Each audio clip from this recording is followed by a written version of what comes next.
तो प्यारे बच्चों, कैसे हैं आप लोग। आशा करता हूं कि आप लोग बेहद अच्छे होंगे। आज मैं बिहार बोर्ड कक्षा 12वीं विषय भूगोल में प्यारे बच्चों, आज आप सभी को मैं भूगोल का चौथा अध्याय जिसका शीर्षक है मानव विकास। प्यारे बच्चों, इस वीडियो में मैं इस चौथे अध्याय का दीर्घ उत्तरीय प्रश्न कराने के लिए जा रहा हूं। पिछले वीडियो में मैंने आप सभी को लघु उत्तरीय प्रश्न कराया था, इसलिए आज मैं आप सभी को इस चौथे अध्याय का दीर्घ उत्तरीय प्रश्न के साथ साथ मैं ऑब्जेक्टिव टाइप क्वेश्चन भी कराऊंगा। ठीक है, यानी कि दीर्घ और वस्तुनिष्ठ आपको आज ही समाप्त कर दूंगा। प्यारे बच्चों, यदि आप इसे अपने कॉपी में लिखना चाहते हैं तो वीडियो के डिस्क्रिप्शन बॉक्स में जाएं, वहां दिए गए लिंक को क्लिक कर अपने कॉपी में लिखें। और यदि आप अभी तक 12th पेड कोर्स ज्वाइन नहीं किए हुए हैं तो प्यारे बच्चों, आप अवश्य रूप से ज्वाइन कर लीजिए। पूरे कोर्स का मात्र अभी तक 1000 रुपये हैं।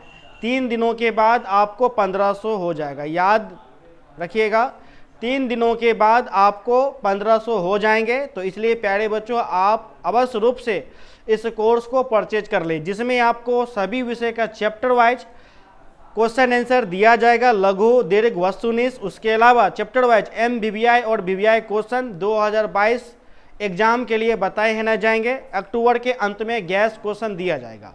तो प्यारे बच्चों, अत्यधिक जानकारी के लिए आप हमें कॉल कर सकते हैं। हमारा नंबर है 70 61 50 45 52।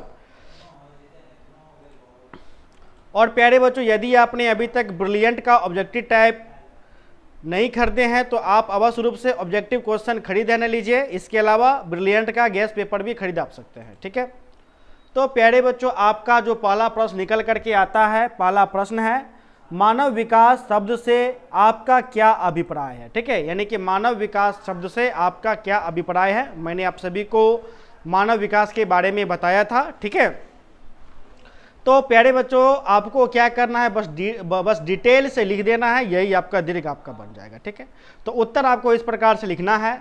मानव विकास स्वास्थ्य, भौतिक पर्यावरण से लेकर आर्थिक, सामाजिक और राजनीतिक स्वतंत्रता तक सभी प्रकार के मानव विकल्पों को शामिल करते हुए लोगों के विकल्पों में विस्तार और उनकी शिक्षा, स्वास्थ्य सेवाओं तथा सशक्तिकरण अवसरों में वृद्धि की प्रक्रिया है। मतलब यह हुआ कि मानव जो है, मानव का देखिए, मानव विकास तभी कर पाएगा, तभी पॉसिबल है जब उसका शिक्षा स्तर उच्च हो जाए, जब वे हेल्दी हो जाए यानी स्वस्थ न हो जाए, जब उसका संसाधन तक पहुंच हो जाए। ठीक है, तो प्यारे बच्चों, इतना में यदि मानव विकास कर लेता है तो उसका जीवन स्तर काफी उच्च हो जाएगा। ठीक है, और इसी के विकास के लिए चाहे मानव सशक्तिकरण करे, राजनीतिक सुधारे, सामाजिक सुधारे, शिक्षा व्यवस्था को सुधारे या स्वास्थ्य संबंधी व्यवस्था को सुधारे। ठीक है, तभी जाकर के मानव आपका विकास कर पाएगा। ठीक है, अब देखिए, विकास का अर्थ केवल धन व संपत्ति का विस्तार नहीं है।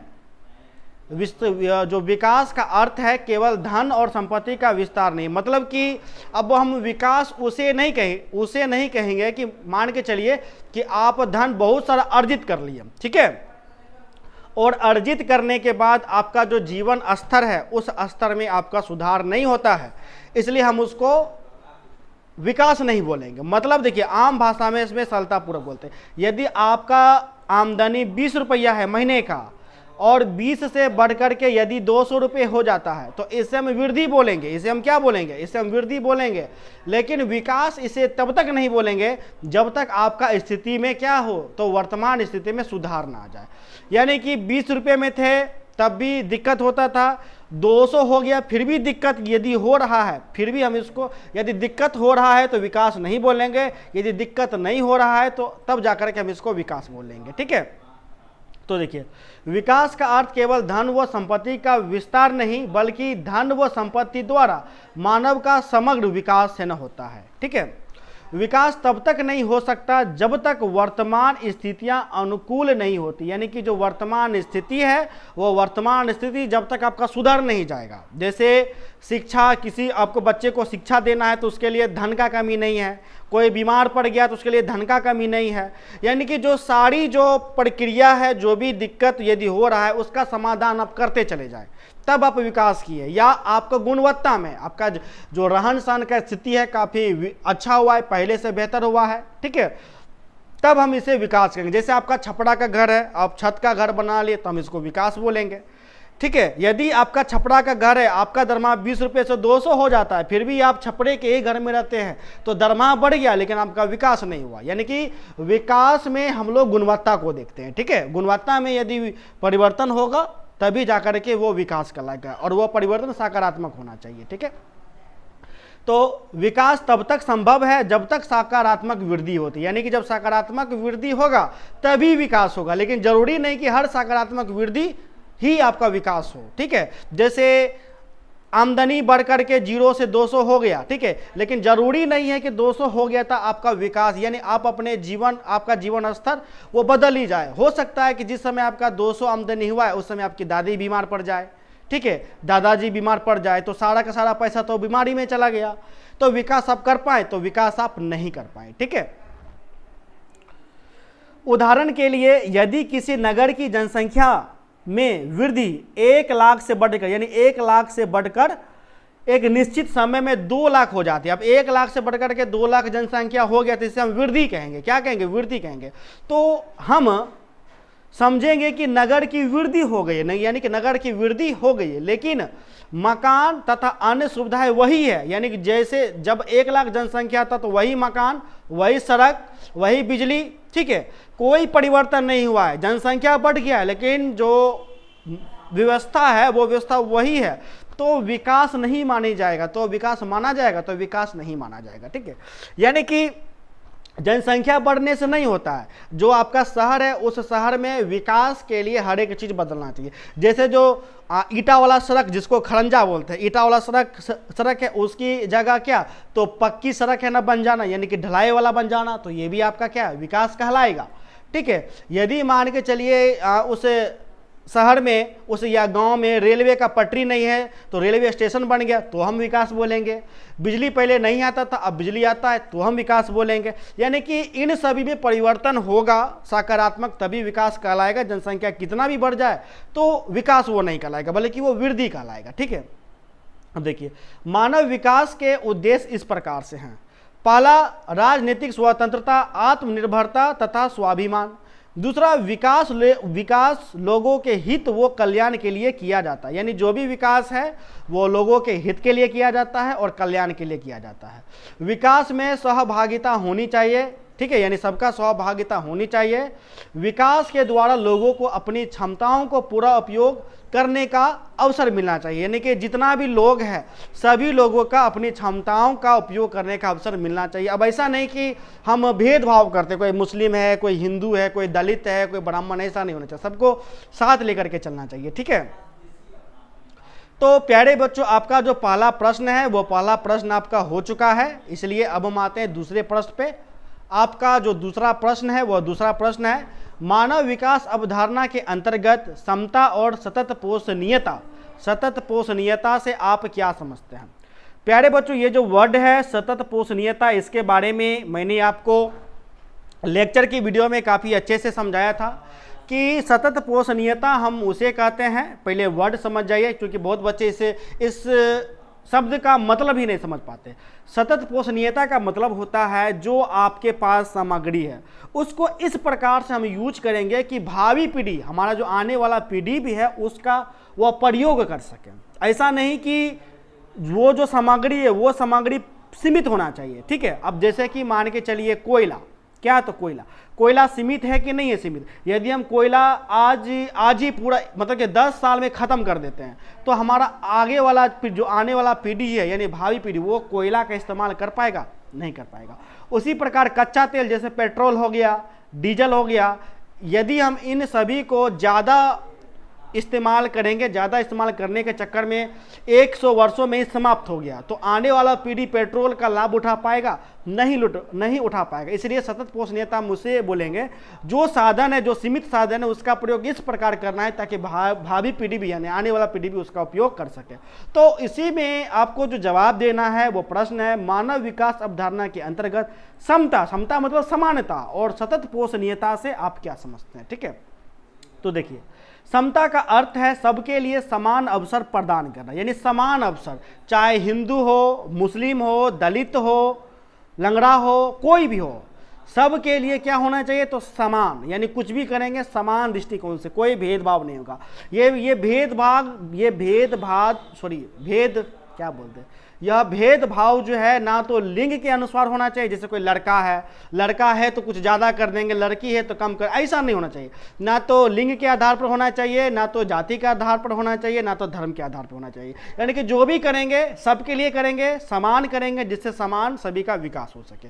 तो उत्तर आपको कुछ इस प्रकार से देना है। समता का अर्थ है सबके लिए समान अवसर प्रदान करना, समान अवसर सबके लिए, बिना लिंग भेद, बिना रंग भेद, बिना जाति भेद, बिना धर्म भेद। रंग भेद का मतलब गोरा काला, जैसे ब्रिटिश लोग हमसे भेदभाव करते थे कि हम लोग काले हैं, वे लोग गोरे हैं, तो भेदभाव ना हो गया। जाति के आधार पर, धर्म के आधार पर, मैंने किसी के आधार पर भेदभाव नहीं होना चाहिए। आदि का ध्यान रखते हुए मिलने चाहिए, ठीक है। को क्या मिलने चाहिए, तो अवसर, समान अवसर, ठीक है। प्रायः सभी वर्ग प्रसन्न नहीं होते, यानी कि जितने भी वर्ग है सभी वर्ग प्रसन्न आपका नहीं होते हैं।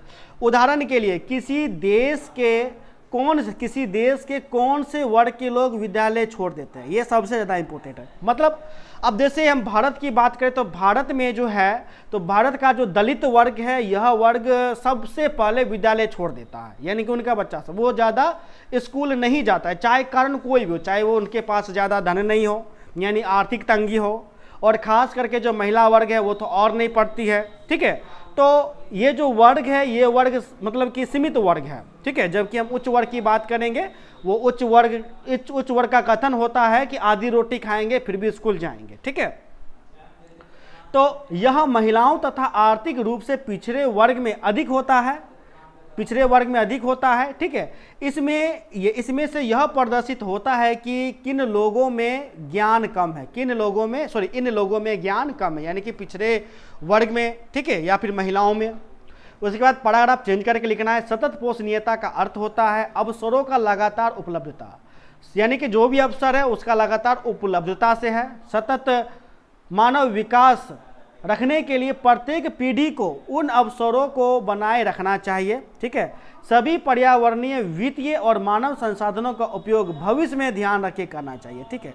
जैसे कि मान के चलिए पेट्रोल है, कोयला है, भविष्य में ध्यान में रख करके करना चाहिए। अब जैसे कि पानी है, पानी में देखिएगा कि बहुत लोग कहते हैं कि पानी को सेव करो, बहुत लोग पानी से अपना गाड़ी धोते हैं, कार धोते हैं, जिससे पानी बर्बाद हो जाती है। तो आप जैसे कि देख रहे हैं धीरे धीरे नदियाँ सूख रही है, तो आप इमेजिन करिए कि आज यह हाल है तो आज से 2000 साल बाद क्या होगा, हो सकता है पूरा नदियाँ सूख जाए। नदियाँ सूखेगा तो पानी का किल्लत होगा, पानी का किल्लत होगा तो लोग खेती नहीं कर पाएगा, खेती नहीं कर पाएगा तो भुखमरी आएगा, भुखमरी आएगा तो लोग मर जाएगा, खाने पीना क्या होगा, तो मर जाएगा। इसलिए आप भी पानी का सेव करिए। तो भविष्य को देखते हुए हमें सभी जो प्राकृतिक साधन है उसका प्रयोग करना चाहिए, जिससे भावी पीढ़ी को उसका लाभ मिल सके, ठीक है। इन संसाधनों का दुरुपयोग भविष्य में आने वाली पीढ़ी को कम अवसर प्रदान करेगा, यानी कि कम अवसर प्रदान करेगा, यानी आप पानी का दुरुपयोग करिएगा तो भविष्य में लोगों को कम पानी मिलेगा, जिससे वो सीमित मात्रा में ही उसका यूज नहीं कर पाएंगे, ठीक है। तो प्यारे बच्चों, ये आपका दूसरा दीर्घ का प्रश्न हो गया है। इसलिए अब हम आते हैं तीसरे प्रश्न पे।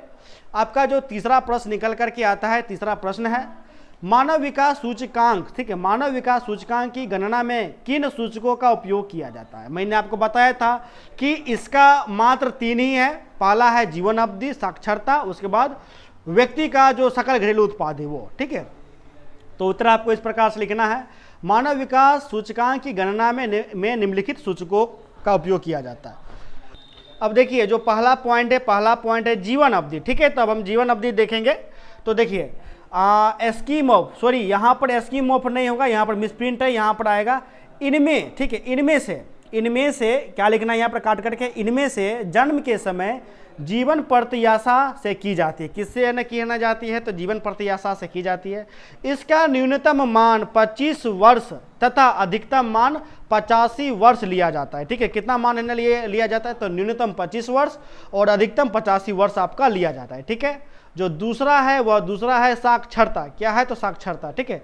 तो इसे शैक्षणिक उपलब्धि के रूप में माना जाता है, ठीक है। साक्षरता को शैक्षणिक उपलब्धि के रूप में मापा जाता है। जैसे जैसे से साक्षरता बढ़ती है लगभग वैसे ही मानव जीवन का विकास होता जाता है। ठीक है, यानी कि जैसे जैसे जो शिक्षा बढ़ेगा वैसे वैसे मानव जीवन का विकास होता चला जाएगा। यदि हम 2001 में भारत की साक्षरता पर 1951 के 18% से बढ़कर 65% हो गए, यानी कि 2001 में साक्षरता दर पर 1951 के 18% से बढ़कर के 65% हो गई, यानी कि 1951 में साक्षरता दर 18% था जो कि 2001 में 65% हो गई। ठीक है, इसी तरह मानव सूचकांक भी बढ़ा जो 2004 में 0.439 से बढ़कर 0.595 हो गया। ठीक है, यहां पर बढ़ा होगा। तीसरा है प्रति व्यक्ति सकल घरेलू आय, सकल घरेलू उत्पाद। ठीक है, इसके अंतर्गत देखिए आय की गणना सकल घरेलू उत्पाद के रूप में की जाती है। जो आय का जो गणना है वो सकल घरेलू उत्पाद के रूप में किया जाता है। प्रति व्यक्ति आय डॉलर में क्रय शक्ति क्षमता के रूप में बदल दिया जाता है, यानी कि जो भी आय है उसको डॉलर के रूप में आपको बदल दिया जाता है। जब इसका जो है आपका गणना होता है, गणना चूंकि आपका जो आय है वो तो रुपया में है, लेकिन रुपया में काउंट ना करके वो लोग क्या है ना करते हैं तो डॉलर में कन्वर्ट कर देते हैं, उसके बाद आपको गणना किया जाता है। यह न्यूनतम 1 अमेरिकी डॉलर, सॉरी यहाँ 1 नहीं होगा 100 होगा, कितना लिखना है 100।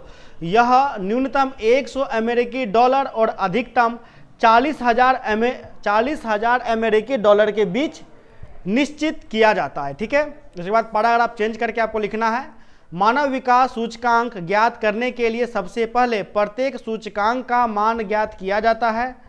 तीनों सूचकांकों का मान ज्ञात करके इसका औसत मान ज्ञात किया जाता है। ठीक है, यानी कि तीनों का तीनों जो है इसका मान ज्ञात किया जाता है, तो मान ज्ञात करने के बाद इसका औसत मान ज्ञात किया जाता है, फिर उसके बाद मानव सूचकांक आपको तैयार हो जाता है और औसत मान मानव विकास सूचकांक होता है। ठीक है, तो प्यारे बच्चों आपका जो दीर्घ उत्तरीय प्रश्न है दीर्घ उत्तरीय प्रश्न हो गया है, इसलिए अब हम आप सभी को वस्तुनिष्ठ प्रश्न पढ़ाते हैं। वस्तुनिष्ठ प्रश्न आपका ज़्यादा नहीं है चूंकि छोटा सा दिया है, इसलिए आप सभी को बताते हैं। ठीक है, देखिए मानव विकास की अवधारणा किस विद्वान की देन है, तो उत्तर हो जाएगा डॉक्टर महबूब उल हक। ठीक है, नेक्स्ट है कौन सा विकास का सर्वोत्तम वर्णन करता है, तो उत्तर हो जाएगा आकार में स्थिरता। नेक्स्ट है मानव विकास का मापन किस प्रकार किया जाता है, तो उत्तर हो जाएगा मानव विकास सूचकांक द्वारा। नेक्स्ट है मानव विकास का स्तंभ कौन सा है, तो उत्तर हो जाएगा इनमें से सभी, यानी कि समता, उत्पादकता, सतत पोषणीयता, मैंने बताया था। नेक्स्ट है विश्व में सर्वाधिक मानव विकास सूचकांक रखने वाला देश है, तो उत्तर हो जाएगा नॉर्वे। नेक्स्ट है कौन सा देश उच्च मानव विकास वाला है, तो उत्तर हो जाएगा नॉर्वे। तो प्यारे बच्चों आपका जो चौथा अध्याय समाप्त हो चुका है, इसलिए कल हम 5वां अध्याय पढ़ाएंगे। प्रथम क्रियाकलाप काफी अच्छा टॉपिक है। ठीक है, तो मिलते हैं कल के वीडियो में, तब तक के लिए धन्यवाद, बाय।